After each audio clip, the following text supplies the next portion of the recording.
शिवसेना आमदार अपात्र प्रकरण आता उद्या विधानसभा अध्यक्ष राहुल नार्वेकर यांच्याकडे गेलेलं आहे।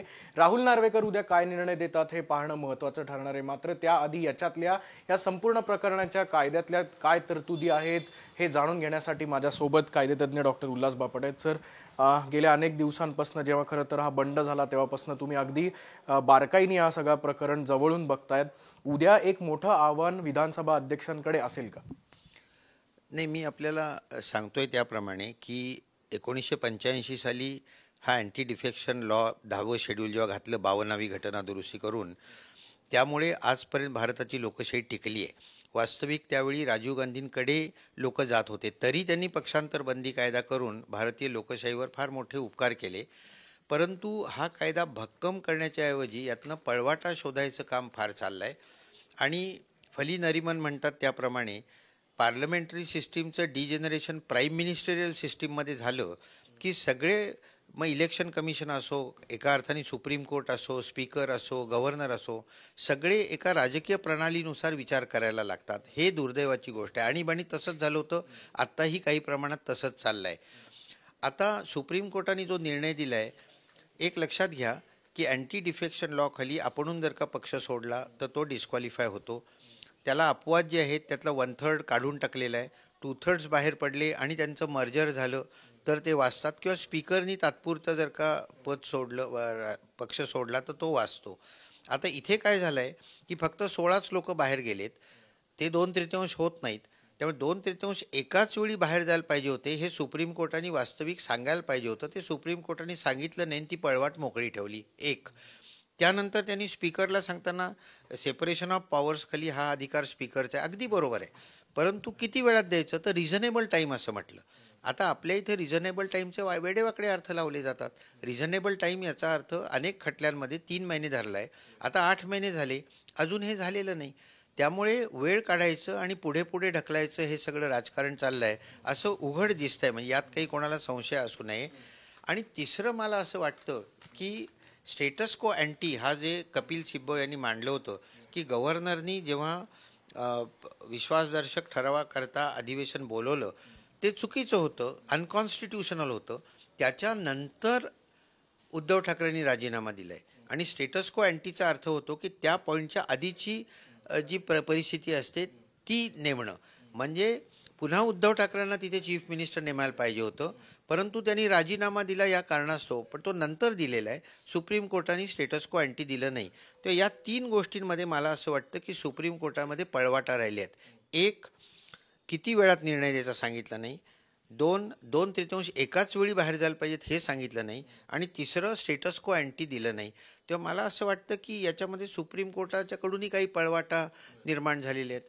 तेव्हा सुप्रीम कोर्टाचे निर्णय सगळे बरोबरच असतात असं अजिबात नाही। सुप्रीम कोर्टाने एकदा सांगितलं की आत्महत्या करण्याचा अधिकार आहे जगण्याच्या अधिकाराखाली, मग म्हणाले नाही आहे। एकदा म्हणाले मूलभूत अधिकार बदलण्याचा अधिकार नाही, मग म्हणाले आहे। एकदा म्हणाले की फंडामेंटल राईट टू प्रिव्हसी नाही आहे, त्यानंतर म्हणाले आहे। तो स्वतःचेच इतके वेळा निर्णय बदललेत, म्हणजे हा निर्णय येईल हाही बरोबर येईल असं अजिबात नाही। त्यामुळे माझं असं सगळं घटना शिकवणाऱ्या सर्व लोकांना, प्राध्यापकांना विनंती आहे की तुम्ही आता बाहेर येऊन पब्लिकला सांगा की राज्यघटना काय आहे। दुसऱ्या बाजूला विधानसभा अध्यक्ष राहुल नार्वेकर यांनी माध्यमांसमोर बोलताना असं सांगितलंय की जो अपेक्षित निर्णय आहे, लोकांच्या मनातला जो निर्णय तो तसा लागणार नाही। नेमकं राहुल नार्वेकरांनी माध्यमांसमोर येणं, माध्यमांशी बोलणं हे काय सांगून जातं? काय, मी व्यक्तीबद्दल अजिबात काही बोलणार नाही, कारण व्यक्तीबद्दल बोललं की ते चुकीचं ठरतं। मी स्पीकर या पदाबद्दल बोलतो, आणि स्पीकर या पदाबद्दल मी बोलायचं ठरवलं तर स्पीकरला मुख्यमंत्र्यांना जाऊन भेटता येत नाही, जसं काल ते भेटले। हे नंबर 1, म्हणजे जज ते क्वेसाय ज्युडिशियल ऑथॉरिटीमध्ये आहेत, न्यायनिवाडा करतायत, त्यांनी आरोपीला जाऊन भेटणं हे पूर्णपणे चुकीचं आहे।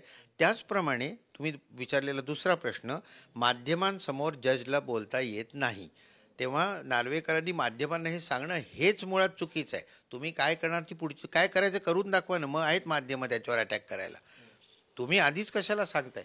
तर हे सांगता येत नाही। तेव्हा स्पीकरची वागणूक ही पार्शल आहे, इम्पार्शल नाही, अंपायरची नाही आहे असं कोणालाही सहज दिसू शकतं। दुसऱ्या बाजूला सर, उद्धव ठाकरे यांनी पक्षांतर बंदी कायद्याचं उल्लंघन केल्याप्रकरणी उद्धव ठाकरेंच्या आमदारांवर निलंबनाची कारवाई किंवा अपात्रतेची कारवाई होऊ शकते? आता कसं असतं मी फक्त कायदा सांगतो पुन्हा, की 10व्या शेड्यूलमध्ये असं लिहिलं आहे की 2/3 लोक बाहेर पडले तर ते वाचतील आणि जे राहिलेले असतील त्यांचा वेगळा पक्ष तयार होईल आणि त्या पक्षावर बाहेर पडलेल्यांचा अधिकार राहणार नाही. त्यामुळे उद्धव ठाकरेंची लोक डिस्क्वालिफाय होण्याचा प्रश्न माझ्या मते उद्भवतच नाही. दुसऱ्या बाजूला एकनाथ शिंदेच्या विरुद्ध जर हा निकाल लागला, म्हणजे मुख्यमंत्री पण सुद्धा त्या आमदार अपात्रतेच्या यादीत आहेत, त्यांचं नाव देखील आहे. जर मुख्यमंत्र्यांना अपात्र केल्याचा निर्णय जर विधानसभा अध्यक्षांनी दिला, त्याच्यानंतर राज्यातलं सरकार अस्थिर होऊ शकतं किंवा पुन्हा एकदा पॉलिटिकल टर्मोइल आपल्याला पाहायला मिळेल. कसं आहे, 91वी घटना दुरुस्ती आपण जी केली वाजपेयींच्या काळात, त्याच्यामध्ये या कायद्याखाली जर का कोणी डिस्क्वालिफाय झालं तर त्याला मंत्रीच राहता येत नाही. त्यामुळे एकनाथ शिंदे याच्यात आहेत पहिल्या 16मध्ये. ते जर का डिस्क्वालिफाय झाले, मंत्रीपद त्यांचं गेलं, तर आपण इंग्लंडमधली वेस्टमिन्स्टर मॉडेल घेतली आहे, त्याच्याखाली पंतप्रधानांचं जर का डिस्क्वालिफाय झाले तर ते सरकार जातं, तेव्हा हे सरकार जाणार. आता हे सरकार गेल्यानंतर हा सगळा अधिकार गव्हर्नरकडे जातो आणि ज्याला बहुमत आहे अशा माणसाला मुख्यमंत्री म्हणून ते बोलवू शकतात. हा गव्हर्नरचा प्रेरॉगेटिव्ह आहे, त्याचा विशेष अधिकार आहे.